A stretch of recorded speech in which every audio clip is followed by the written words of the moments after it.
Bismillahirrahmanirrahim. Assalamualaikum warahmatullahi wabarakatuh. Alhamdulillahi wa kafa, wassalatu wassalamu ala rasulillahil mustafa wa ala alihi wa sahbihi wa man wafa. Amma ba'd, fa ya ibadallah, ahbaballahi wa ahbaba rasulihi sallallahu alaihi wasallam, usi nafsi wa iyyakum bitaqwallahi faqad fazal muttaqun, fala tamutunna illa wa antum muslimun.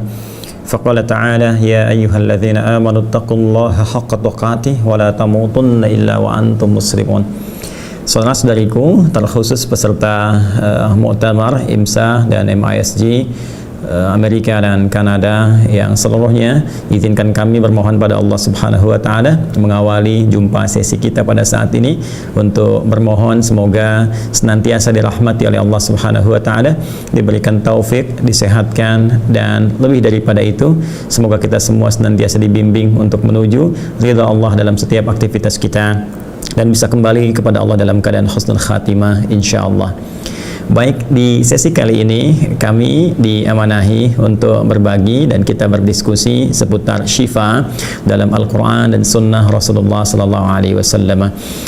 Untuk itu penting untuk kita batasi beberapa hal-hal yang mungkin kita akan bahas sehingga pembahasan kita akan terpusat pada topik yang insya Allah kita dalami, dan untuk itu izinkan kami membagi pada 3 tahapan penting.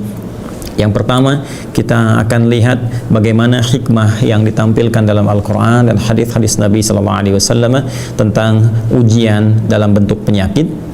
Yang kedua, kita akan mengenal apa yang dimaksud dengan syifa. Dan yang ketiga, kita juga akan mencoba untuk menelisik dalam Al-Quran dan mengambil isyarat dalam hadis-hadis Nabi Sallallahu Alaihi Wasallam bagaimana kita bisa mendapatkan syifa dan mengambil manfaatnya bagi kehidupan kita dalam bentuk hal yang kita rasakan baik saat ini ataupun mungkin pada masa yang akan datang.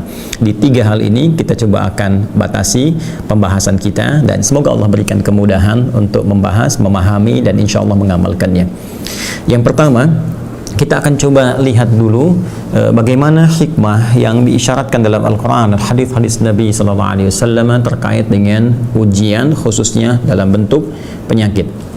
Ya, seperti boleh jadi dibahas juga oleh para guru-guru kita yang lain, baik masyayikh, ustadz, ataupun yang lainnya, bahwa setidaknya ujian dalam bentuk penyakit itu ada 3 hikmah yang bisa kita gali atau bisa kita dapatkan.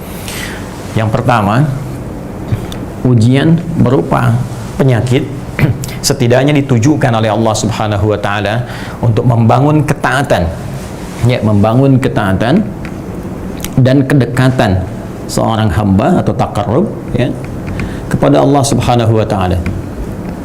Biasanya ada 2 golongan yang diuji oleh Allah Subhanahu wa taala dengan hikmah yang pertama ini.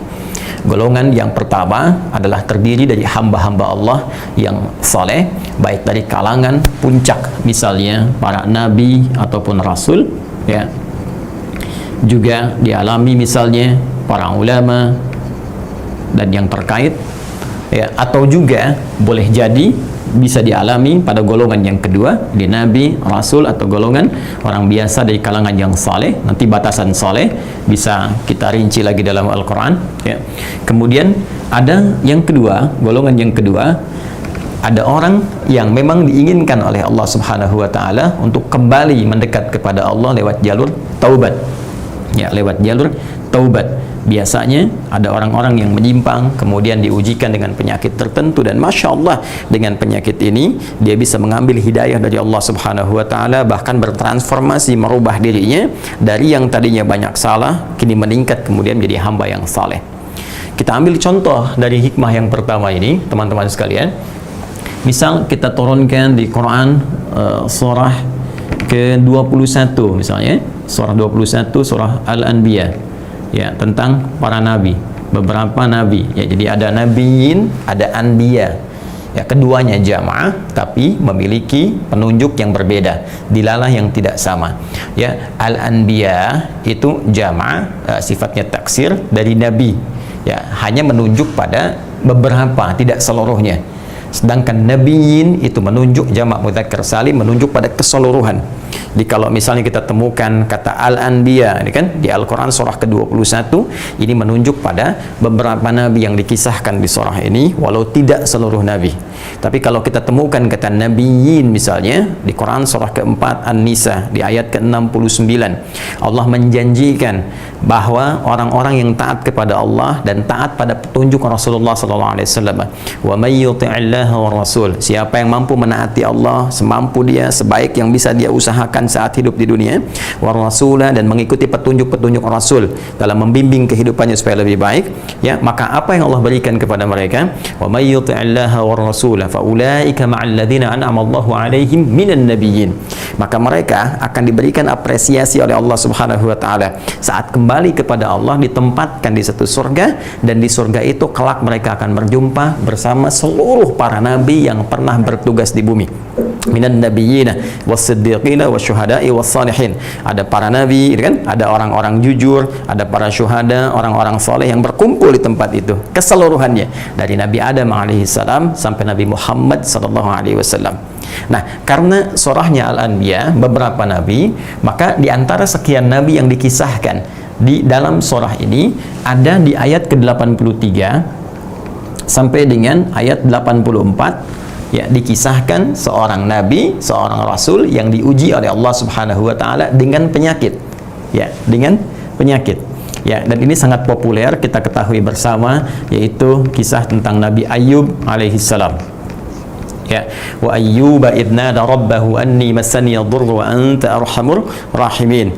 Baik, wa ayyuba, dan kami buka kisah Ayub alaihissalam.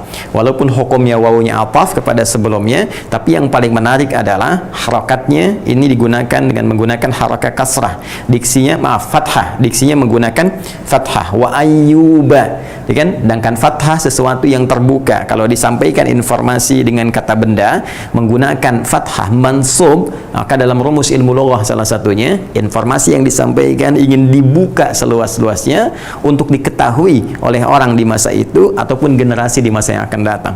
Jadi kalau kita kembali kepada ayat ini, seakan Allah ingin menyampaikan wa ayyuba, dan kami buka kisah Ayub alaihissalam untuk menjadi inspirasi baik bagi hamba-hamba Allah di masa itu saat ayat diturunkan ataupun di masa yang akan datang sampai kapanpun, ketika mereka mengalami situasi yang sama seperti Ayub, bagaimana Ayub alaihissalam mendekat kepada Allah untuk mendapatkan rahmat dan karunia Allah Subhanahu wa taala.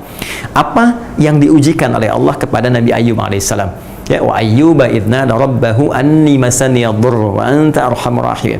Dan kami buka kisah Ayub alaihissalam ketika beliau mulai bermohon, meminta kepada Allah Subhanahu wa taala, dan di antara permohonannya itu anni masani yadhurru, ya Allah, penyakit yang engkau ujikan kepadaku ini telah menghambat aku untuk menunaikan ibadah sempurna kepadamu, telah menyakiti aku, ya. Jadi saya ingin arahkan teman-teman sekalian, konteks di sini Nabi Ayub ini diuji tidak dalam fase yang sangat ringan, ya, dalam jangka yang sangat pendek, tidak, tapi cukup panjang, ya, dari mulai ujian asetnya habis semuanya, kemudian anak-anaknya meninggal keseluruhannya, dan kemudian baru diujikan dengan penyakit. Dan ini bukan setahun, 2 tahun, 3 tahun, ya, ada yang menyebutkan bahkan sampai 20 tahun gitu.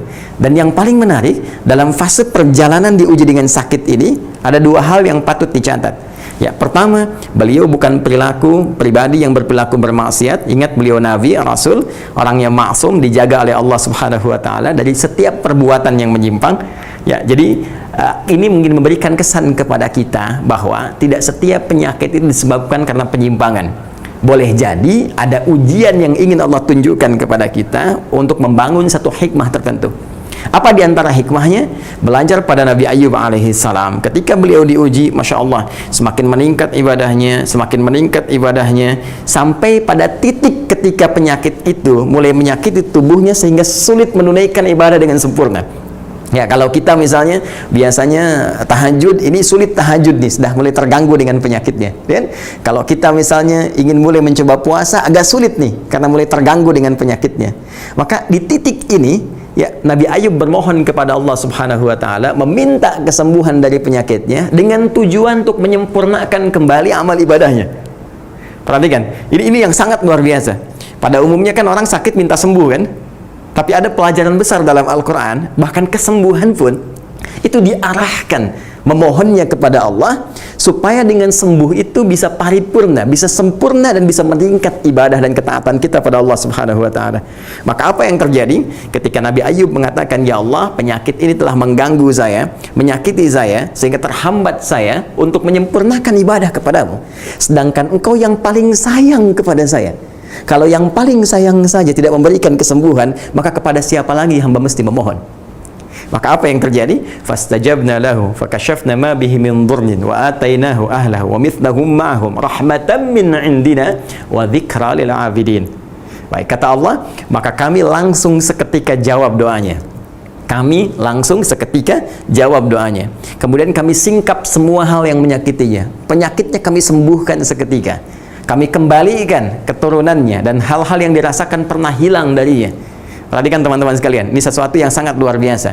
Ketika segala ujian, termasuk penyakit, termasuk rasa sakit yang kita alami, memohon kepada Allah dan diarahkan permohonan itu untuk meningkatkan ibadah kita, maka semua yang kita rasakan, baik sakitnya, hal yang hilangnya, harta yang dirasakan hilang, keadaan yang sulit, perasaan-perasaan kegelisahan, orang-orang yang mungkin menjauhi dan sebagainya, itu ketika semua ujian itu diarahkan untuk membangun ketaatan kepada Allah dan bersabar menjalaninya, maka dikembalikan oleh Allah kepada kita semua, bahkan 2 kali lipat dari sebelumnya.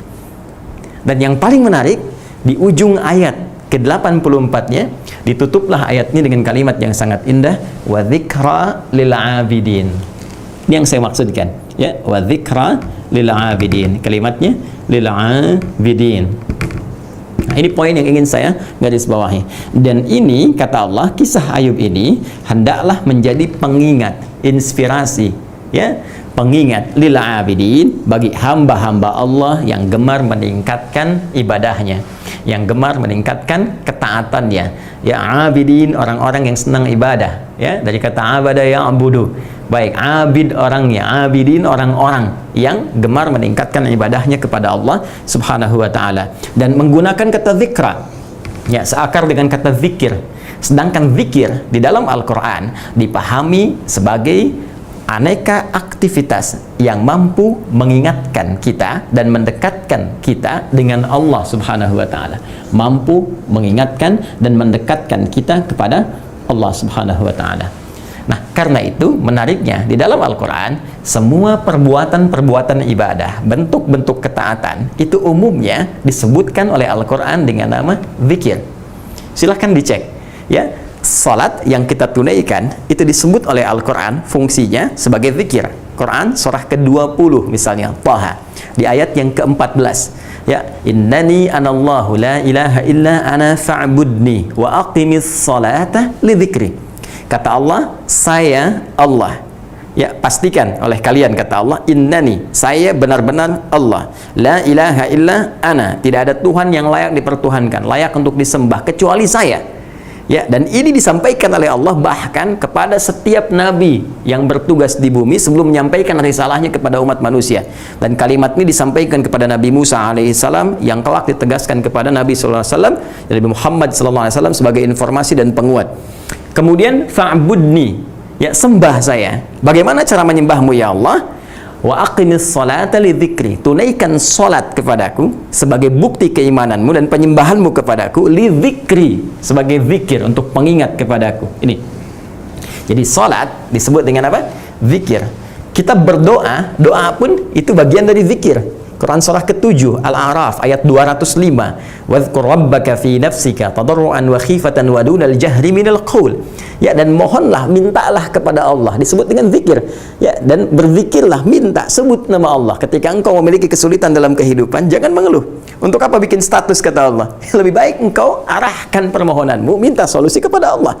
Minta dalam segenap jiwamu dengan penuh ketulusan, dengan penuh harap. Ya, jadi doa ketika kemudian kita panjatkan disebut dengan zikir, karena ketika kita berdoa kita membangun kedekatan dengan Allah Subhanahu wa taala. Kalimat-kalimat thayyibah pasca salat, subhanallah, alhamdulillah, Allahu akbar, itu juga zikir. Buka Quran surah ke-4 An-Nisa di ayat 103, ketika Allah Subhanahu wa taala menyampaikan, fa idza qadaytumus salata fadhkurullaha qiyaman wa qu'udan wa 'ala junubihim. Ya, maka ketika Anda tuntas mengerjakan salat, maka cek diri Anda untuk menyambungkan diri kepada Allah. Fadhkurullah, maka berzikirlah kepada Allah Subhanahu wa taala. Maka kita ucapkan subhanallah, alhamdulillah, Allahu akbar, itu zikir. Al-Quran, ketika Anda baca Al-Quran, ketika Anda menghafal Al-Quran, ketika Anda memutola'ah Al-Quran, itu juga zikir. Bahkan orang yang berinteraksi dengan Al-Quran, dengan menghafalkannya, itu 4 kali disebutkan oleh Allah kalimat zikirnya.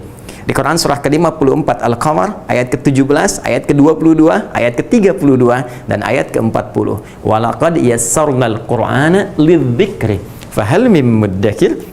Dan sungguh kami telah mudahkan Al-Quran untuk diingat, dihafalkan. Ya, maka adakah di antara Anda yang mau mengingatnya, menghafalkannya, mempelajarinya? Dan ketika Anda berinteraksi dengan Al-Quran, bukankah keadaan Anda menjadi lebih dekat dengan Allah Subhanahu wa taala?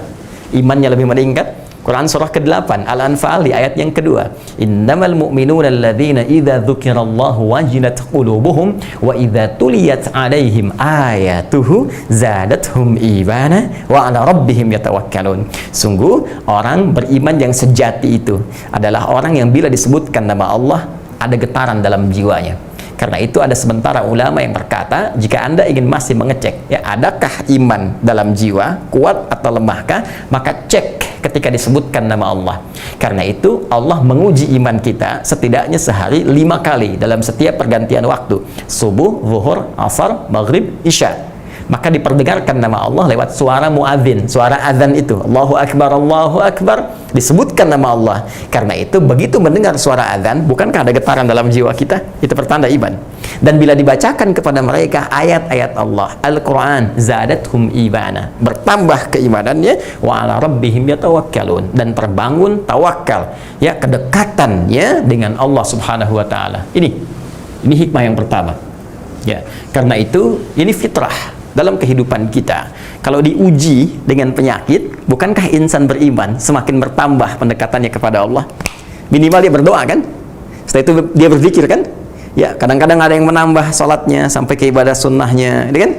Sampai rajin baca Al-Quran. Karena itu ada ungkapan kurang lebih demikian. Jika dengan penyakit pun Anda belum ingat kepada Allah, Anda belum mampu mau mendekat kepada Allah, maka dengan cara apa lagi Anda mesti diuji? Dengan cara apa lagi Allah memfasilitasi kita untuk lebih mendekat kepada Allah Subhanahu wa taala? Dalam hal ini Nabi pernah menyampaikan, innallaha idza ahabba 'abdan ibtalah. Sungguh Allah itu kalau sedang mencintai seorang hamba, maka diberikan ujian kepadanya. Bukankah ujian mendekatkan seseorang kepada Allah? Quran surah kedua Al-Baqarah di penghujung ayat 153, innallaha ma'as sabirin. Sungguh Allah itu akan bersama orang-orang sabar. Siapa orang sabar itu? Orang sabar itu orang yang diuji. Ya, di ayat ke-155-nya, walanabluwannakum bisyai'in minal khaufi wal ju'i wa naqsin minal amwali wal anfusi wath thamarat wa basyiris sabirin. Nah, jadi bagian pertama, jika ada satu penyakit apapun bentuknya, ya, baik itu dalam konteks misalnya menimpa pribadi seseorang atau skalanya meluas menjadi wabah misalnya, baik epidemi di wilayah tertentu yang belum menyebar luas keluar, ataupun pandemi, ya, seperti COVID-19 atau corona yang sekarang tengah diujikan, ya, maka di antara hikmah yang mungkin kita bisa raih, di antaranya adalah membangun ketaatan dan kedekatan kita dengan Allah Subhanahu wa taala. Jadi, kalau boleh saya katakan, kita bisa melihat di golongan mana kita berada. Jika kita menilai diri kita, ya, pada golongan orang-orang yang diinginkan mendapatkan ini, kalau ini tidak mungkin, Nabi, Rasul tidak mungkin, ulama ada terbatas, tapi saleh mungkin. Setiap kita berhak menjadi orang saleh. Berhak. Anda ayah bisa menjadi ayah yang saleh, ibu yang saleh, anak yang saleh, kakek yang saleh, nenek yang saleh, pengusaha yang saleh, birokrat yang saleh, diplomat yang saleh, bisa kita raih. Ya, dan saleh nanti menghimpun 4 kemuliaan. Ya, jadi saleh itu bukan sekedar baik, baik dalam pandangan Allah Subhanahu wa taala yang menghimpun 4 kemuliaan. 1, baik dalam menjaga fisik, disebut dengan thayyib. Quran surah kedua ayat 168. Yang kedua, baik menjaga sifat, ya, sifat jujur, sifat sabar, gitu kan. Kemudian tawadhu, rendah hati, itu khair namanya. Quran surah ketiga ayat 110. Kemudian baik dalam membentuk sikap, yang kebaikan tadi, sifat tadi, sabar itu sifat. Tapi kalau kita terjemahkan dalam bentuk sikap, dicela kita bersabar, membalas dengan yang baik, diajak korupsi kita menolak, kemudian menjauhi sogokan, menjauhi perbuatan haram, itu ma'ruf namanya. Kadang khair disatukan dengan ma'ruf seperti di Quran surah ketiga ayat 104. Nah, banyak orang bisa mengerjakan ma'ruf. Bahkan orang yang belum beriman, ada kan yang non-muslim yang jujur, ya kan? Non-muslim yang rendah hati banyak. Tapi apakah sikap baiknya ini dikerjakan karena Allah? Belum tentu. Kalau setiap kebaikan dikerjakan karena Allah, maka berubah namanya menjadi ihsan namanya. Ihsan. Seperti kita berbuat baik kepada kedua orang tua, kita harapkan diniatkan ibadah karena Allah. Quran surah ke-17 ayat 23. Wa qadha rabbuka alla ta'budu illa iyyahu wa bil walidaini ihsana. Jadi kalau kita gabungkan Tayyib, khair, ma'ruf, ihsan. 4 kebaikan ini. Menjaga keadaan diri dengan baik, bersifat yang baik, bersikap yang mulia, dikerjakan karena Allah. Bekerja karena Allah. Karena itu, Anda menjauhi perbuatan-perbuatan buruk dalam pekerjaan. Jauhi korupsi, jauhi tipu menipu, jauhi sogok menyogok, jauhi hal yang tidak baik. Ketika dikerjakan karena Allah membentuk 4 ini, ya, tayyib, khair, ma'ruf, ihsan, maka gabungan 4 ini disebut dengan saleh namanya. Ya, karena itu fitrah setiap orang tua menginginkan anaknya saleh, bahkan sejak anak itu dalam kandungan.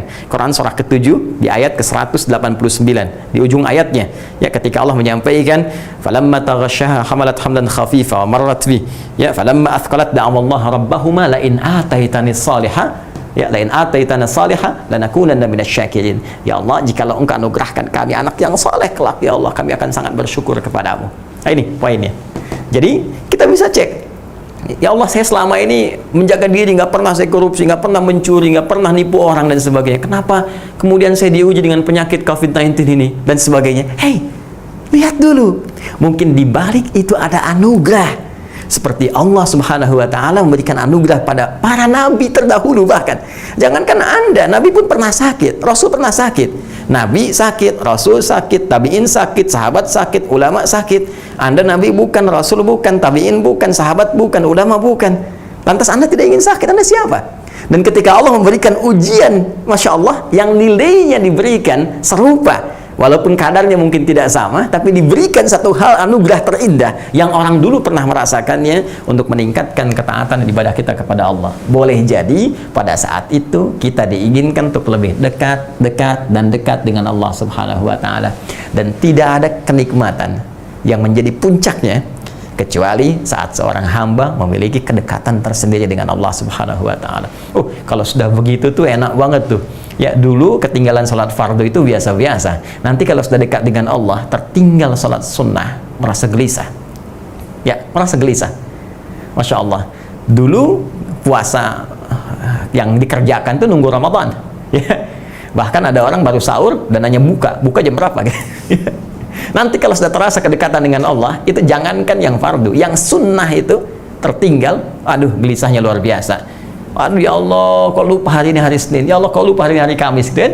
Nah, itulah satu keindahan yang bisa kita dapatkan pada bagian yang pertama ini, atau diinginkan seorang hamba untuk taubat kembali kepada Allah Subhanahu wa Ta'ala. Dan ini sudah banyak kisahnya. Untuk menyingkat, barangkali kita akan langsung kepada poin yang kedua.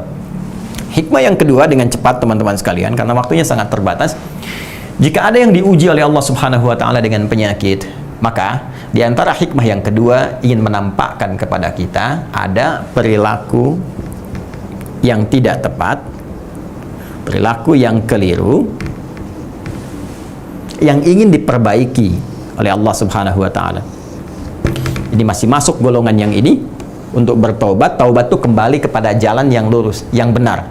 Ya, tapi perbedaannya, kalau ini nanti lebih dekat kepada nilai maksiat, kan? Yang di situ kemudian dia berubah dirinya sehingga berhijrah untuk mendekat kepada Allah. Kalau di sini nanti kita akan tekankan dan contohkan dalam Al-Quran pada hal-hal yang salah yang berpengaruh kepada sakitnya fisik, ya, sakitnya fisik, atau nanti dalam skala yang besar ada juga penyakit yang menggerogoti kepada jiwa atau kepada hati.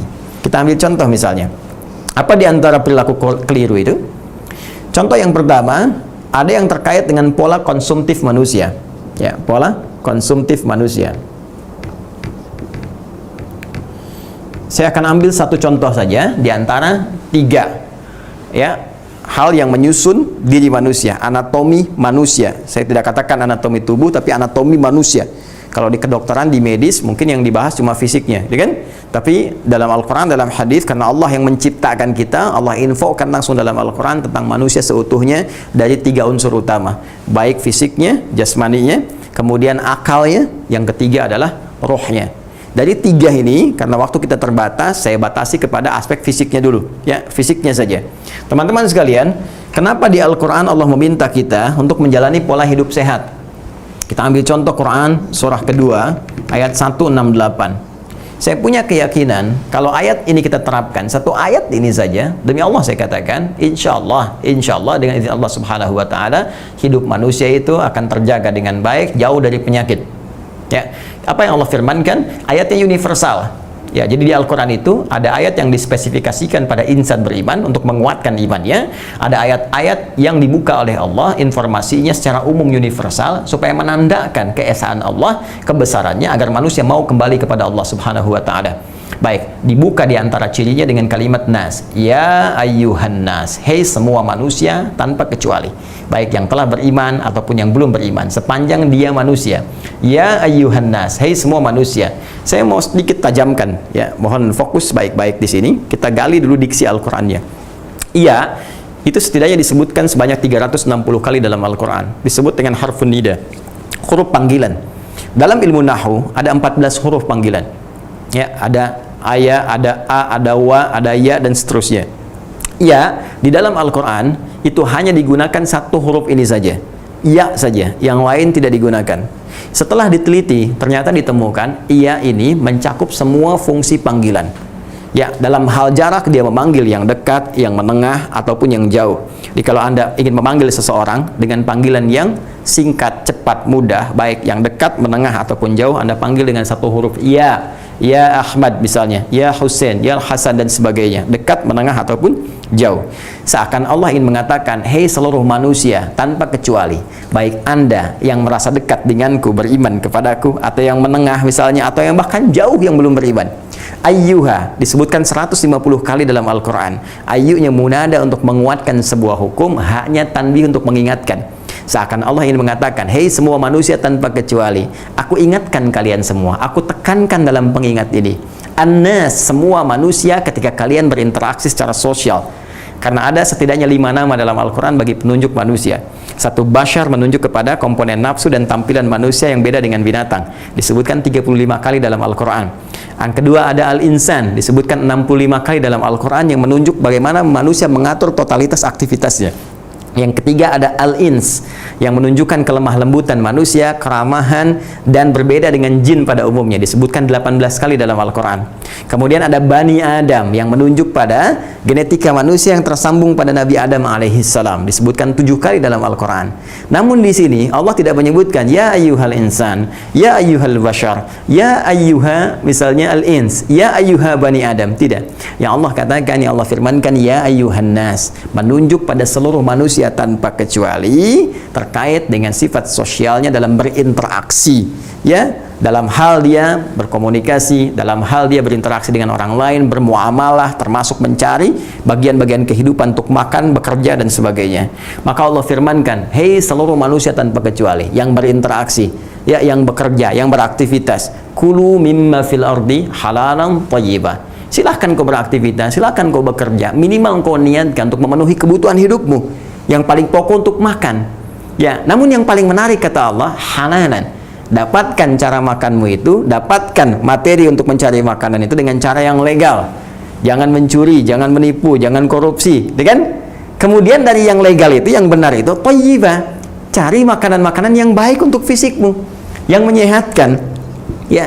Jadi yang disorot oleh Al-Quran, yang diberikan penekanan itu oleh Al-Quran, Masya Allah, ketika Anda mendapatkan materi untuk membeli makanan, uangkah itu atau yang lainkah itu dengan cara yang legal, yang halal, kata Allah yang paling menarik teman-teman sekalian, dari yang halal ini, belikan yang dibutuhkan oleh fisikmu, ya, yang sekiranya bisa menyehatkan.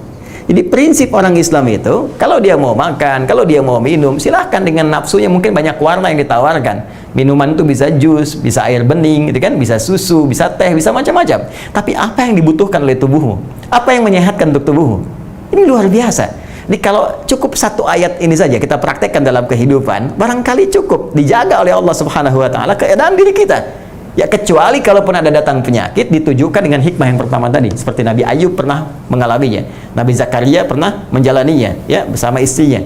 Namun yang paling menarik teman-teman sekalian, pada konteks yang kedua ini ada hal-hal tertentu yang terkadang, maaf, manusia dengan sifat konsumtifnya yang diikuti dengan bisikan-bisikan nafsunya bergeser dari pola ini. Alih-alih mencari apa yang dibutuhkan, dia senang mengoleksi, mengonsumsi apa yang diinginkan dan tanpa kontrol di situ. Duren itu mungkin bagus, enak, nyaman, 1, 2, tapi makan duren sebaskom itu persoalan. Sambal itu enak, ya, dicoel mungkin untuk 1, 2 bagian. Tapi kalau Anda makan sambal sampai semangkok, jadi persoalan, ya kan? Nah, kadang-kadang ini pula yang menimbulkan persoalan sehingga menjadikan datangnya penyakit. Ini perilaku yang keliru, perilaku yang tidak sehat. Bahkan dalam beberapa bagian tertentu, khusus bagi orang beriman, Allah sangat tekankan ada makanan-makanan tertentu, ada hal-hal tertentu, itu bahkan yang bisa merusak, bukan hanya ke fisik, ada yang ke akal, ya. Ada yang ke akalnya bisa rusak. Mungkin fisiknya terlihat biasa, kuat, tapi ketika akalnya rusak, maka fungsi tubuhnya pun tidak akan berguna dengan baik. Karena itu, inilah hikmahnya dalam Al-Quran. Detil dalam hadis-hadis Nabi SAW, ada jenis-jenis makanan tertentu yang langsung diharamkan oleh Al-Quran. Bahkan dibuka di Al-Baqarah pertama dengan kalimat iman, di ayat 172 sampai 173-nya. Ya kan? Ya ayyuhalladzina amanu kulu min thayyibati ma razaqnakum. Hai orang-orang beriman, makanlah oleh kalian yang baik-baik saja yang kami telah tetapkan rezekinya untuk kalian semua. Di ayat 173-nya disebutkan yang haram-haramnya. Di Al-Maidah ayat ketiga dirinci langsung oleh Allah Subhanahu wa taala. Innamal maitatu, ada bangkai kemudian, itu kan? Kemudian ada, mohon maaf, dari daging babi misalnya, ada yang seterusnya dan seterusnya, ya. Dan di antara yang paling menarik ada yang bentuknya minuman juga. Ya, seperti khamar misalnya, dimulai dengan Al-Baqarah ayat 219 misalnya, yas'alunaka 'anil khamri wal maisir qul fihima itsmun kabir wa manafi'u lin-nas, sampai ditutup nanti di Al-Maidah di ayat 90 sampai 91 ya. Langsung diharamkan oleh Allah Subhanahu wa taala. Bahkan kalimatnya menggunakan khamar. Khamar yang sekarang kita saksikan dalam bentuk mirasantika, minuman keras dan narkotika. Ya, dan diksinya dipilih langsung oleh Allah menggunakan khamar. Khamar itu dalam bahasa Arab itu disebut dengan ma yakhmurul aqla, sesuatu yang bisa merusak kepada akal, pada pikiran. Ya, bukankah ketika mengonsumsi minuman-minuman keras itu bisa berpengaruh pada pikiran, mabuk, ya, tidak sadarkan diri, cerita, meracau, mengacau dan sebagainya, kadang-kadang tindakan yang sangat buruk. Ya, narkotika juga demikian, sangat membahayakan. Jadi cukup Anda belajar satu ayat dalam Al-Quran, mustahil orang beriman itu mengonsumsi narkoba, mustahil misalnya nyabu, mustahil cari ganja untuk kepentingan mabuk dan sebagainya, mustahil minum-minuman keras yang diharamkan. Kenapa? Karena dia paham semua itu bisa merusak fisiknya.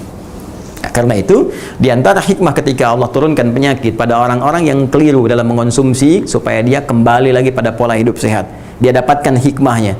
Jadi kalau belum tahu, iman dulu, ya, iman dulu. Nanti dengan iman itu Allah bimbing hikmah datang. Ya, awas, hati-hati ya. Kadang-kadang pola pikir liberal itu kalau dengan akal belum rasional, dia belum mau menerima. Anda mesti ingat, yang namanya manusia, sepanjang kita manusia, kita punya keterbatasan. Ingat itu. Mata, kita punya mata. Dengan izin Allah, Allah berikan pada kita mata. Mata kita punya batasan. Bisa memandang dengan jarak tertentu. Semakin dia menjauh, semakin kecil tak terlihat. Telinga kita, ya, ada pendengaran dengan izin Allah, tapi punya batasan.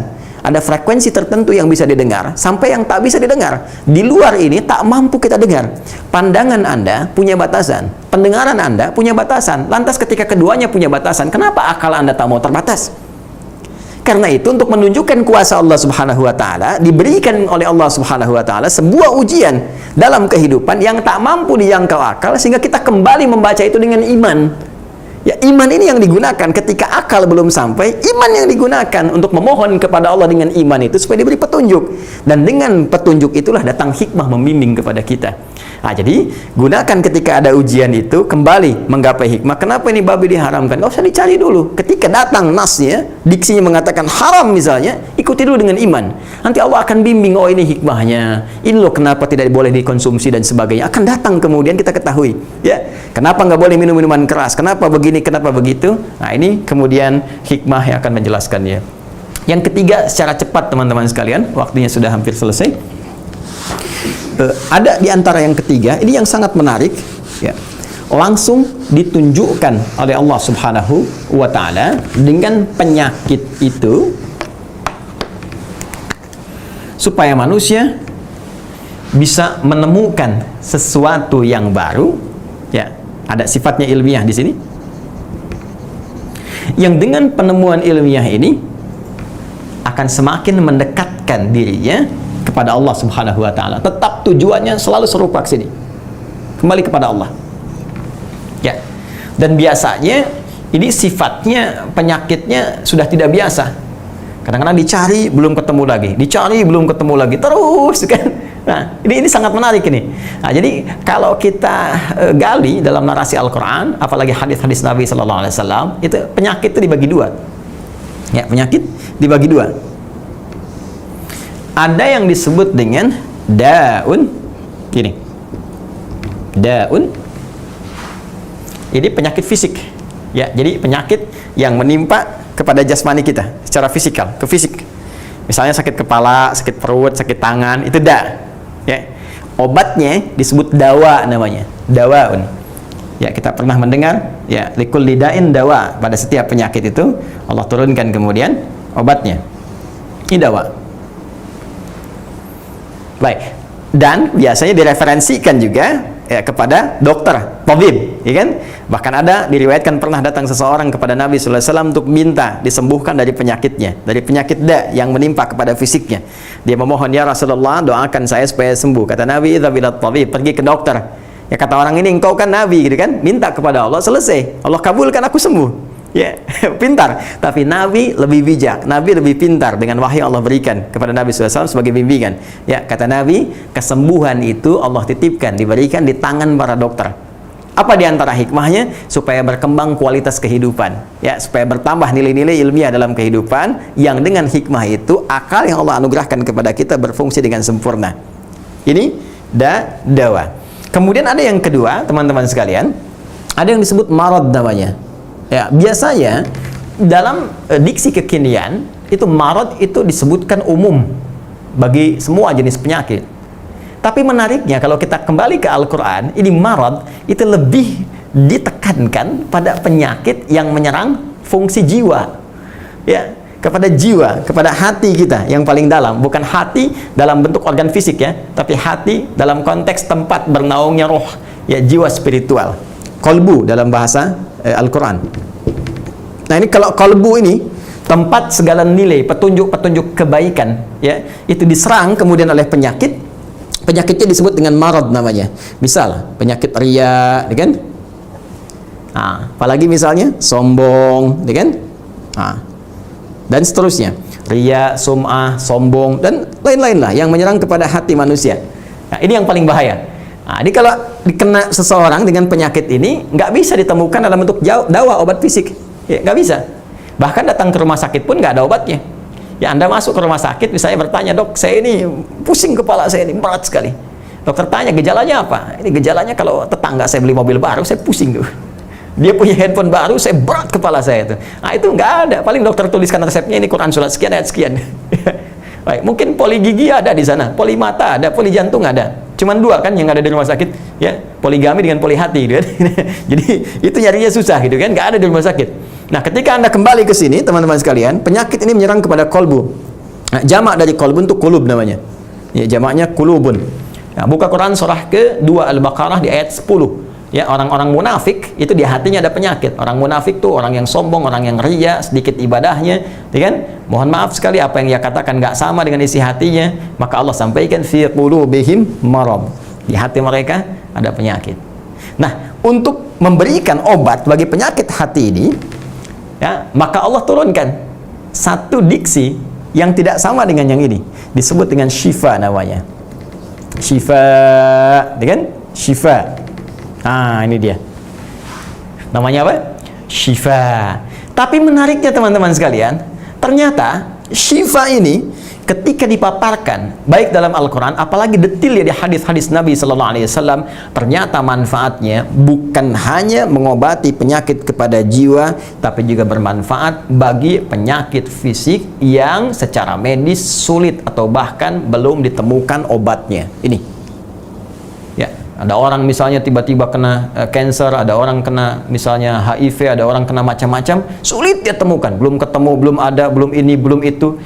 Tiba kemudian Allah turunkan petunjuk pada Rasulullah Sallallahu Alaihi Wasallam, kan, dengan contoh-contoh dari Nabi, dengan petunjuk-petunjuk Rasulullah. Tiba kemudian Nabi menunjuk misalnya pada satu materi tertentu, apakah itu madu, apakah itu habbah sauda, apakah itu kostul hindi, apakah itu yang lainnya dan sebagainya. Ternyata dari situ bisa kita gunakan sebagai pijakan untuk riset secara ilmiah, untuk dikembangkan, menunjuk pada obat-obat tertentu yang bisa diuji secara klinis, sehingga dengan itu bisa dimanfaatkan untuk mengembangkan nilai-nilai medis untuk mengobati penyakit-penyakit tertentu. Nah, ini dalam Al-Quran narasinya disebut dengan syifa namanya.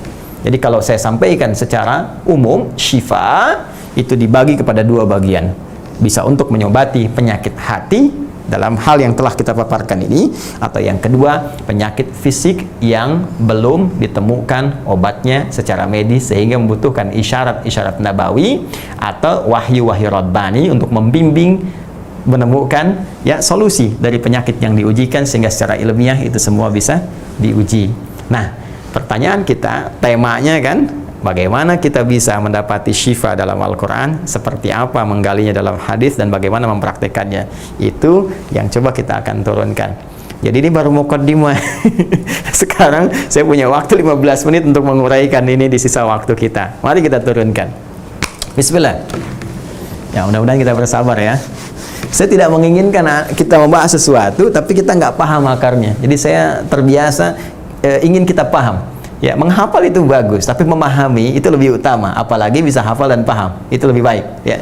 Jadi kalau akarnya sudah mengerti, nanti kita akan turunkan dan insya Allah akan jadi solusi pada ujian-ujian yang kita hadapi, dan mungkin ada kaitan erat dengan COVID-19 atau COVID-19 yang tengah kita hadapi saat ini.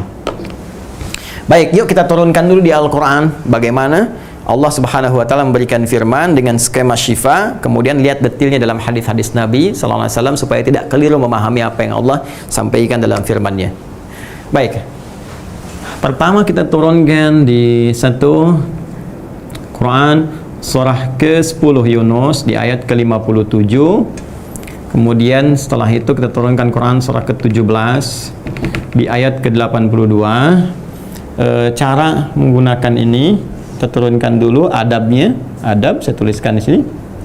Adab mendapatkan syifa di Quran surah ke-26 ya, Asy-Syu'ara di ayat ke-80.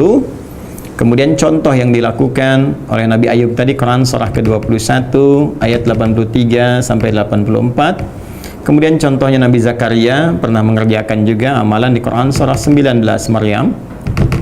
Misalnya dari ayat ke-2 sampai ayat ke-15 sampai dikabulkan. Dan kemudian amalannya diantaranya ada juga di Quran surah ketiga, direkam di ayat ke-38 sampai 39. Saya batasi sampai sini.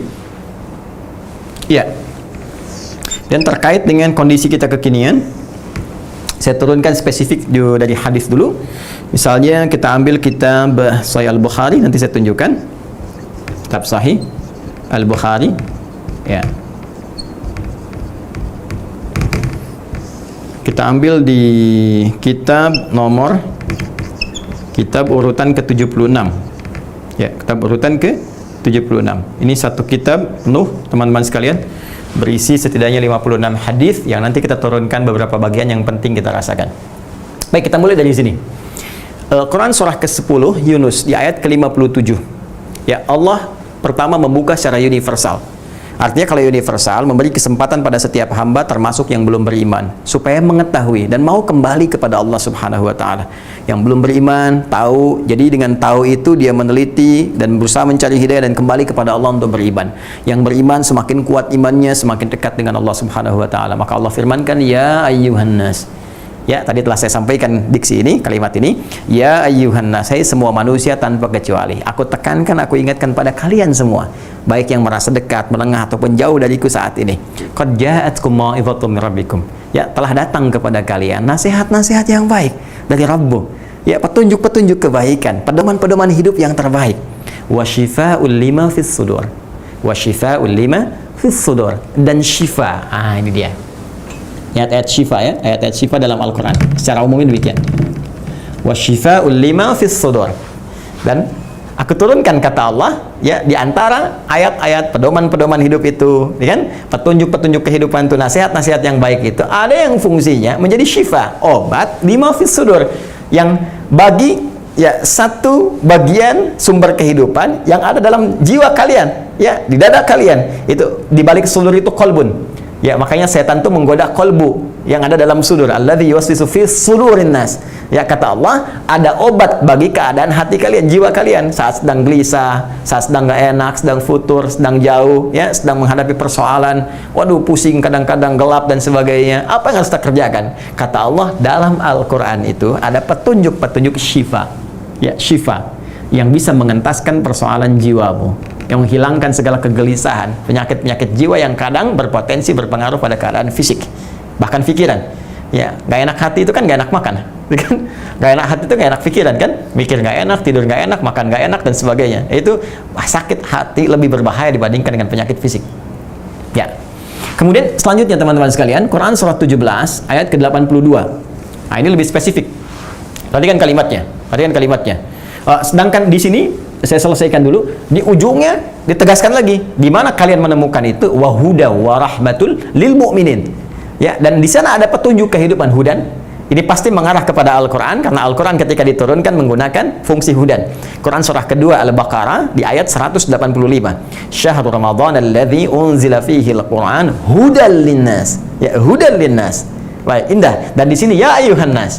Kata Allah, lihat kalimatnya, di bulan Ramadan yang mulia itu, yang diwajibkan puasa untuk kalian itu, diturunkan pada saat itu Al-Quran yang mulia. Apa tujuannya? Hudan linnas, sebagai petunjuk kehidupan bagi manusia, pedoman hidup. Di antara pedoman itu, ada pedoman untuk menenangkan jiwa, mendamaikan hati, mengobati segala penyakit yang menyerangnya. Warahmatul lil mu'minin, rahmat bagi orang-orang yang beriman, yang yakin. Artinya apa? Ada tujuan dari Allah untuk semua manusia. Hei, ayo.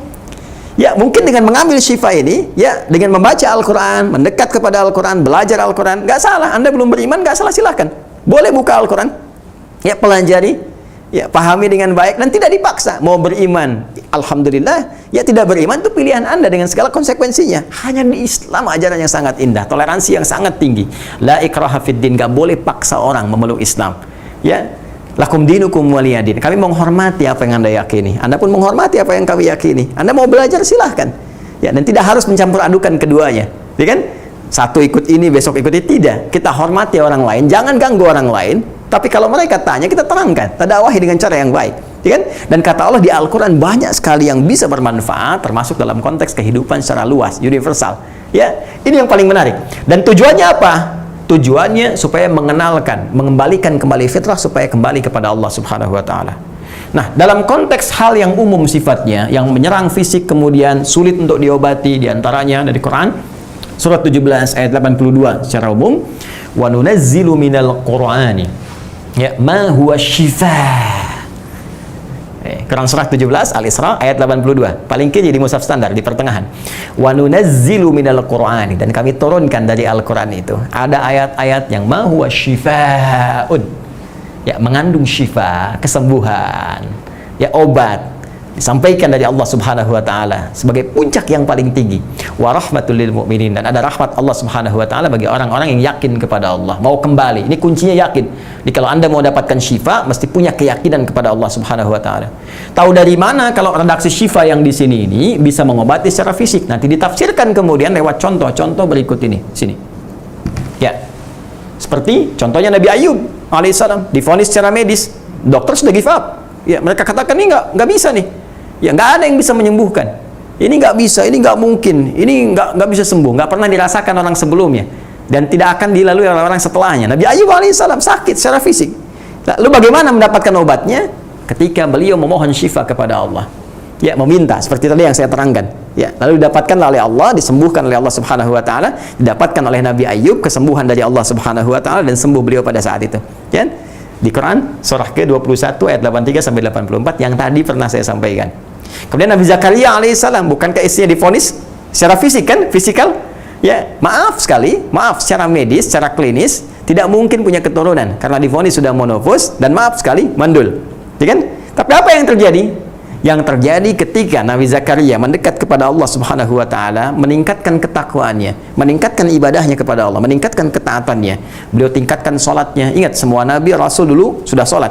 Dan kita yang paling sempurna yang diberikan kepada petunjuknya kepada Nabi Muhammad sallallahu alaihi wasallam. Nabi Musa alaihi salam salat, Quran surah ke-20 ayat 14. Nabi Isa salat, ya, Quran surah ke-19 ayat 31 sampai dengan 33. Ya, kemudian siapa lagi? Nabi Ismail, ya, kakek moyang Nabi Muhammad SAW, putra Nabi Ibrahim, salat, bahkan meminta keluarganya salat. Quran surah 19 di ayat ke-55, wa kana ya'muru ahlahu bis salat. Nabi Zakaria salat memohon kepada Allah untuk diberikan solusi. Quran surah ke-3 ayat 38 sampai 39. Hunalika da'a Zakaria rabbah qala rabbi habli min ladunka dzurriyyatan thayyibah innaka sami'ud du'a. Ya, maka di mihrab itulah Nabi Zakaria salat.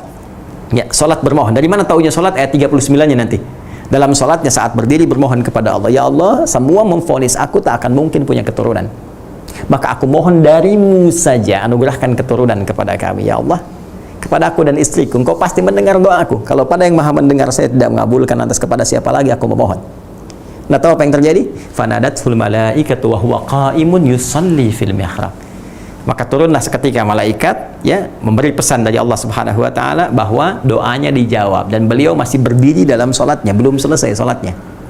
Belum selesai salatnya. Bahkan diabadikan di Quran surah 19 dari ayat 2 sampai 15 itu, ya, petunjuk-petunjuk bagaimana beliau tak pernah putus asa meningkatkan ketakwaannya untuk mendapatkan syifa. Ya. Kaf ha ya ain sad. Dzikra rahmati rabbika 'abdahu Zakaria idz nada rabbahu nidaan khafiyya. Ya. Beliau bermohon kepada Allah dengan lembut, terus, bahkan di antara kalimatnya, Rabbi inni wa hanal 'azmu minni washta'ala ra'su syaiba wa lam akum bi du'aika rabbi syaqiyya. Ya Allah, rambutku telah memutih, fisikku telah letih. Namun dari sejak dulu aku berumah tangga sampai sekarang fisik telah letih, rambut memutih, tak pernah aku putus asa untuk bermohon kepadamu. Bayangkan, untuk mendapatkan syifa, meningkatkan ketakwaannya, kesolehannya, luar biasanya kemudian Allah kabulkan dan diberikan kabar gembira akan punya keturunan. Ya, lalu bagaimana adabnya untuk mendapatkan syifa itu? Kalau yang terkait dengan aspek ritual, ya, maka yang pertama secara psikologis Allah meminta dan menuntut keyakinan dulu, keimanan. Karena ini didapatkan dengan iman, syifa didapatkan dengan iman, keyakinan kepada Allah. Ketika kita mulai yakin, mulai mendekat kepada Allah, maka di situ jalan pembukanya. Karena itu di Quran surah ke-26 Asy-Syu'ara di ayat ke-80 diajarkan oleh Allah melalui lisan Nabi Ibrahim yang kemudian disampaikan kepada Nabi Muhammad SAW, ya, dengan firman-Nya dalam Al-Quran. Allah berfirman Quran surah ke-26 ayat 80, wa idza maridtu fahuwa yashfin. Syifa, ya, syafa yashfi fahuwa yashfin. Baik, kata Allah, yang pertama, kamu mesti yakin dengan Allah. Kalau sakit seberat apapun, harus punya keyakinan pada jiwamu, Allah pasti sembuhkan. Ini secara psikologi sangat luar biasa, karena menenangkan pada jiwa. Jadi kalau sakit seberat apapun, harus punya keyakinan pada Allah.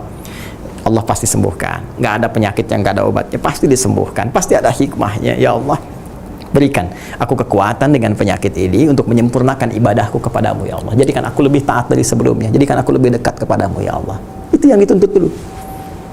Jadi kalau Anda ingin mendapatkan syifa, yang dibangun pertama adalah keimanan, pancarkan dulu. Karena syarat mendapatkan syifa itu akan menguat dan berporos pada aspek keimanan, iman. Ya. Jadi kalau Andanya ragu, Andanya nggak mau kembali kepada Allah, ya susah. Ya, kalau waktunya mungkin panjang, saya bisa kisahkan bagaimana beberapa hamba-hamba Allah itu mendapatkan satu syifa yang sangat luar biasa, dan ini dahsyat. Ada yang mau dioperasi nggak jadi, gitu kan? Karena nggak ada penyakit ditemukan. Bahkan di zaman Nabi, kalau Anda baca misalnya di tafsir-tafsir, ini di meja saya ada tafsir Ibnu Katsir misalnya. Anda lihat jilid pertama, ini yang cetakan tahun 2004 di halaman 22. Ya, di paling kanan di pertengahan, di paragraf yang kedua, Anda temukan kisah, ya, bagaimana seorang kepala suku di Arab pada saat itu disengat oleh kalajengking, racunnya sudah menyebar, secara medis sulit untuk diobati karena sudah menyebar keseluruhan, sampai dia mengutus kemudian seorang pembantunya untuk menemui kalangan sahabat. Tiba kemudian datang seorang sahabat, dia berdiri, diikuti pembantunya dengan izin Allah, dia bermohon kepada Allah dengan segenap imannya, segenap keyakinannya. Dia bacakan surah Al-Fatihah, meminta kepada Allah dengan surah Al-Fatihah. Maka tiba kemudian disembuhkan oleh Allah kepala suku itu dan diberikan hadiah 30 ekor kambing. diberikan kemudian minuman susunya. Lantas mereka berdiskusi, gimana bisa seperti ini? Dari mana taunya kamu? Jangan banyak komentar dulu. Kita datang kepada Nabi, kita minta pendapat. Begitu datang, ya, falamma qadimna ila Nabi sallallahu alaihi wasallam, maka ketika mereka datang kepada Nabi sallallahu alaihi wasallam, Nabi tersenyum dan mengatakan, tahu dari mana kamu kalau surat itu dengan izin Allah bisa menyembuhkan? Ya, maka disinilah asalnya surah Al-Fatihah diantaranya disebut dengan Asy-Syafiyah, ya, yang bisa mendatangkan syifa. Asy-Syafiyah dari kata syifa, kan, syafa yashfi syifaan, syafian wa syafiyah. Ini teman-teman sekalian, ini aspek ritualnya. Jadi kalau nanti diuji dengan penyakit apapun itu, termasuk sekarang COVID-19 misalnya belum ditemukan, ya, salah satu ikhtiarnya, ya, belum ditemukan vaksinnya, ya, solusinya secara medis, ya, maka salah satu ikhtiarnya adalah ambil aspek ritual untuk mencari syifa. Ya, jadi tingkatkan imunitas iman kita, sehingga dengan imunitas iman itu fisik kita pun akan menjadi lebih tangguh lagi, lebih kuat lagi. Karena yang paling penting dalam tubuh kita itu adalah roh, kekuatan spiritual. Itu butuh nutrisi. Seperti fisik butuh makanan, minuman. Kalau nggak makan, minum lemas. Ya, akal butuh makanan, minuman, yaitu melalui pengetahuan. Kalau nggak belajar, nggak baca, itu bisa mati sel-sel yang ada di otak kita. Pun demikian teman-teman sekalian, roh kita butuh nutrisi, dan tiada lain adalah ibadah. Ketika Anda tingkatkan, maka roh akan memberikan pengaruh kepada tubuh, kekuatan, kebaikan. Ini yang memberikan dorongan fisik lebih kuat, lebih tangguh, kekuatan spiritual. Ya, jadi bukan menjauh. Kalaupun kemudian masjidnya ada yang ditutup karena kondisi tertentu, kita hormati putusan itu, tapi tingkatkan ibadah dalam rumah kita. Sholat berjamaah, Quran dihidupkan, ngaji dan sebagainya, itu bagian pertama, pendekatan spiritual. Lantas bagaimana sekarang pendekatan ilmiahnya? Ya, saya punya berapa menit lagi ya? Masih ada 1 menit. Ya, mohon izin ya panitia, boleh boleh misalnya 5 menit? Aduh Ustaz. Boleh ya? Nah, Anda kan tinggal tafadhol aja. Saya yang nerangkan, baik. Bismillah. Oke, kita ambil sisi yang keduanya ya, secara ilmiahnya. Ini sebagai penutup teman-teman sekalian. Di sini saya akhiri ya. Nah, ini dari segi ritualnya kita sudah dapatkan. Sekarang bagaimana dari sisi ilmiahnya? Nah, ini yang paling menarik ini, dan ini aspek yang paling mungkin bisa dikaji secara rasional ya, yang lebih mudah dibandingkan dengan aspek ritual. Ya, ini yang bisa juga memberikan dampak kalau kita benar-benar mengkajinya, ya, bertambahnya kedekatan dan keyakinan kita pada ajaran-ajaran dan petunjuk Islam. Baik, saya langsung saja. Secara ilmiah, terkadang Allah memberikan informasi kepada Rasulullah SAW akan materi-materi tertentu dalam kehidupan. Ya, bisa sifatnya makanan misalnya, yang berasal dari tumbuhan, atau manfaat hewan tertentu dan sebagainya, yang ini mengandung syifa. Ya. Yang dengan penjelasan keterangan ini tujuannya seperti yang saya sampaikan tadi, untuk meningkatkan kualitas manusia secara ilmiah, dan dengan peningkatan ini terbangun keyakinan untuk mendekat kepada Allah Subhanahu wa taala sebagai penyembuh yang paling utama. Maka saya beri contoh misalnya langsung dari keterangan-keterangan ini, penjelasan Nabi SAW, yang menariknya penjelasan Rasulullah ini bahkan dikodifikasikan, dikumpulkan oleh Al-Imam Al-Bukhari dalam kitabnya yang kita kenal dengan Sahih Al-Bukhari, ya, atau nama lengkapnya Al-Jami' As-Sahih Al-Musnad Al-Mukhtasar min Umuri Rasulullah SAW wa Sunanihi wa Ayyamihi. Ya, ini mohon izin, saya tidak bermaksud untuk menyampaikan saya tahu misalnya judul lengkap, bukan. Saya ingin tunjukkan sebuah pesan bahwa para ulama itu ketika menulis kitab ini ingin memberikan kesan, petunjuk umum dari namanya. Jadi Anda harus bisa bedakan banyak kitab hadis, kenapa yang ini disebut sunan, kenapa ini mu'jam, kenapa ini jami', gitu kan? Nah, itu ada maknanya. Kenapa musnad? Nah, jami', kalau ada kitab jami' itu artinya kitab yang pembahasannya luas, komprehensif. Ya, jadi nggak spesifik di satu hal tertentu.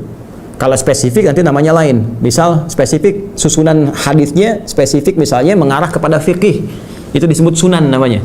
Makanya kitab-kitab sunan itu dibuka dengan bab-bab fikih, bab tentang taharah misalnya, bab tentang air, bab tentang sholat ya, sebelumnya wudu dan sebagainya. Tapi kalau jami' itu luas pembahasannya. Nanti dari yang luas itu dibikin topik-topik tertentu sesuai kebutuhan hidup kita.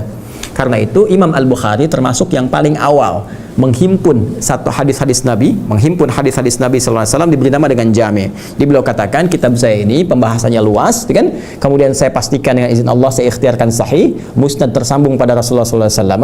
Yang paling menarik adalah kitab ini berbicara tentang hal-hal aktivitas-aktivitas yang pernah dikerjakan oleh Nabi sallallahu alaihi wasallam, baik sunnah-sunnahnya ataupun kesehariannya selama 24 jam.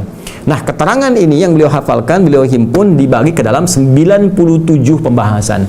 Disebut 97 kitab. Jadi dalam kitab itu ada kitab lagi 97. Disusun selama 16 tahun, ya. Kemudian disusun mula-mula di Masjid Al-Haram, disempurnakan nanti di Masjid An-Nabawi dan dijadikan sebagai hujjah ketika berjumpa dengan Allah, berhadapan dengan Rasulullah SAW. Dari 97 pembahasan ini ada kitab Badul Wahyi, Kitabul Iman, Kitabul Ilmi. Di kitab ke-76 ada namanya pembahasan Kitabut Tibbi. Ya, Kitabut Tibbi ini ada contohnya, ini Sahih Al-Bukhari ini. Ya, ini yang versi singkatnya tanpa syarah. Ya, ini yang dengan syarah. Ya, ini karena kita ada ngaji Quran dengan sunnah, ini ada ini yang tanpa syarah, ini hadisnya aja semua. Hadis ya, komplit. Jadi ini cuma 1 jilid. Nah, yang ini kita punya teman-teman sekalian sampai 4 jilid. Ini ya, ini ada syarahnya, ada penjelasannya.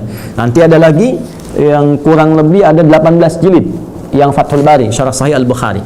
Nanti secara singkat Anda cari yang pembahasan ke-76. Namanya Kitabut Tibbi. Ya, pembahasan tentang at-tib, kesehatan, medis, herbal. Tib itu mencakup ke semuanya. Ya, orangnya disebut tabib. Tabib itu bukan tukang obat. Tabib itu kata tabib. Tabib itu dokter. Ya, yang dia menganalisis dulu, uji klinis dulu, mengecek dulu, ya, ada hipotesa, ada uji, ada cek dan sebagainya. Nah, sifatnya disebut tib. Jadi tibbun nabawi itu ya bisa diartikan pengobatan nabawi, gitu kan? Prophetic healing, bisa diartikan kesehatan dalam konteks kenabian, ya. Nanti arahnya bisa ke herbal, bisa ke obat dan sebagainya. Yang paling pertama disebutkan, perhatikan kalimatnya, saya bacakan hadisnya. Bab ma anzalallahu da'an illa anzalalahu shifaa. Pembahasan tentang Allah Subhanahu wa taala tidak menurunkan satu penyakit apapun. Perhatikan, da. Tadi pernah saya jelaskan kan? Da lawannya dawa kan? Tapi di sini yang Allah berikan syifa lewat lisan Nabi. Ma anzalallahu da'an. Allah tidak akan pernah mengujikan penyakit apapun yang menyerang fisik kita. Ya kan? Illa anzalalahu shifaa. Kecuali Allah turunkan kemudian obat berupa syifa. Yang menarik, kenapa diksi Nabi menggunakan kata syifa bukan dawa, seakan-akan ingin memberikan kesan dengan turunnya obat dari Allah ini, dengan turunnya petunjuk dari Allah ini, jangankan fisiknya, hatinya pun bisa tentram lagi. Karena ada penyakit-penyakit tertentu sebetulnya menyerang fisik, tapi yang gelisah jiwa itu yang fatal. Seperti COVID ini. Ya, banyak orang kan semakin parah, semakin sulit, kadang-kadang bukan karena fisiknya, tapi karena pikirannya. Ketakutan yang paling dalam, kekhawatiran, kegelisahan, sehingga membentuk pola hidup yang tidak sehat. Nggak pernah keluar, di dalam aja, nggak pernah olahraga. Itu yang memperparah. Alih-alih kena COVID yang harusnya kemudian sembuh, imunnya naik lagi dalam beberapa hari, tiba kemudian karena keadaan jiwanya tertutup seperti itu yang bermasalah. Karena itu kata Nabi, dalam konteks yang lebih luas, ada obat diturunkan, bukan sekedar menyembuhkan fisiknya, tapi juga bisa menenangkan keadaan jiwanya. Saya bacakan hadis yang pertama terkait dengan kalimat ini. Kata Imam Al-Bukhari, karena hadis harus bersambung kepada Nabi, disebut dengan sanad namanya. Imam Al-Bukhari itu nggak ketemu Nabi karena masanya jauh. Dari mana mendapatkan hadis? Oleh karena itu beliau sampaikan runtutan, transmisi sanadnya, infonya sampai kepada Nabi. Kata beliau, haddatsana Muhammad ibnul Muthanna. Ya, haddatsana Muhammad ibnul Muthanna, haddatsana Abu Ahmad Az-Zubairi, haddatsana Umar ibn Sa'id, ya, ibnu Abi Husainin, qala. Ya, dari mana beliau dapatkan? Haddatsani Atha ibnu Abi Rabah, haddatsani an Abi Hurairah radhiyallahu taala anhu anin Nabi sallallahu alaihi wasallam. Di Imam Al-Bukhari menerima dari Muhammad ibn Muthanna, Muhammad ibn Muthanna menerima dari Abu Ahmad Az-Zubairi, Abu Ahmad Az-Zubairi menerima dari Umar bin Sa'id ibnu Abi Al-Husainin, beliau menerima dari Atha bin Abi Rabah, beliau menerima dari sahabat Abu Hurairah radhiyallahu taala anhu dari Nabi sallallahu alaihi wasallam, qala, beliau bersabda, ma anzalallahu da'an illa anzalalahu shifaa. Tidaklah Allah menurunkan satu penyakit kecuali menurunkan syifa berupa obatnya. Di bab ini akan diterangkan macam-macam bentuk fisiknya. Ada yang disebutkan misalnya madu, ada yang disebutkan di situ terkait dengan habbah sauda, ada yang disebutkan juga terkait dengan kastul hindi, ada cara pengobatan dengan hijamah bekam, ada dengan kay menggunakan besi yang dipanaskan dengan beberapa tertentu, dan ada juga beberapa aspek-aspek yang lainnya. Mohon maaf kalau melebihi durasi waktu yang telah ditetapkan, tapi kesimpulannya untuk mendapatkan syifa, bangun kedekatan spiritual dengan Allah Subhanahu wa taala, tingkatkan ibadah. Kemudian jangan berhenti untuk mengembangkan anugerah Allah yang diberikan lewat anugerah akal fikiran. Ya, harus selalu kita umat Islam tuh banyak ayat riset di Al-Quran. Riset. Ya, pertajam riset kita, tingkatkan semangat kita. Lihat baik risetnya, aspek kesehatannya, riset ekonominya, peluang apa yang bisa didapatkan saat ini. Ditransformasikan, jangan kaku di satu bidang untuk berusaha. Ya, misalnya Anda usaha di bidang A, sekarang musimnya B, ya coba dialihkan dulu misalnya pada sesuatu yang bermanfaat, yang bisa menstabilkan kembali cash flow dan sebagainya. Ya, ataupun riset-riset yang lain yang bisa mengembangkan kita lebih berkualitas dalam berkehidupan.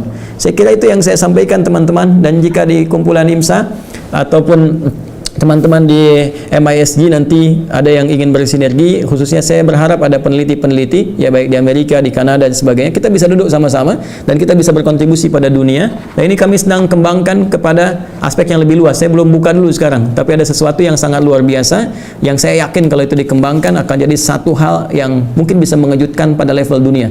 Ya, karena kemarin kita uji pada satu penyakit, divonis secara medis itu meninggal. Resiko kematian, resiko kematian bulan 10 kita ujikan, saya kasih kemudian 1 bulan, ada 28 kapsul. Alhamdulillah setelah itu ternyata bisa sembuh sampai dengan sekarang dan nyaris hilang penyakitnya dan gejala-gejala pun bisa hilang. Saya kira itu teman-teman sekalian, terima kasih.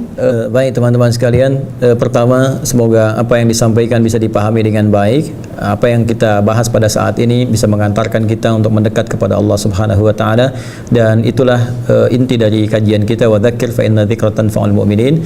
Ingatkan, dekatkan diri kepada Allah, bahwa sesungguhnya orang-orang beriman itu ketika diingatkan maka semakin dekat keadaannya dengan Allah Subhanahu wa taala.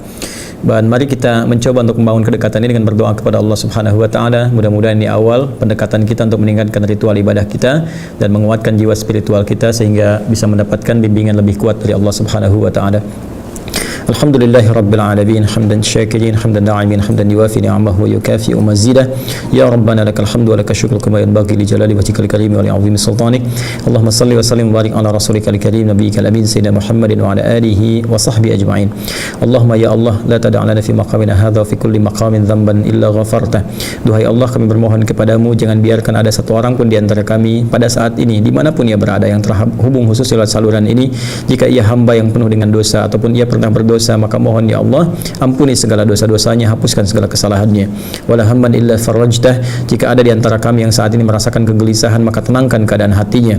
Wala dainan illa qadaitah, jika ada di antara kami dililit oleh utang piutang, maka mohon ringankan ya Allah dan limpahkan rezeki kepadanya untuk melunasi utang piutangnya.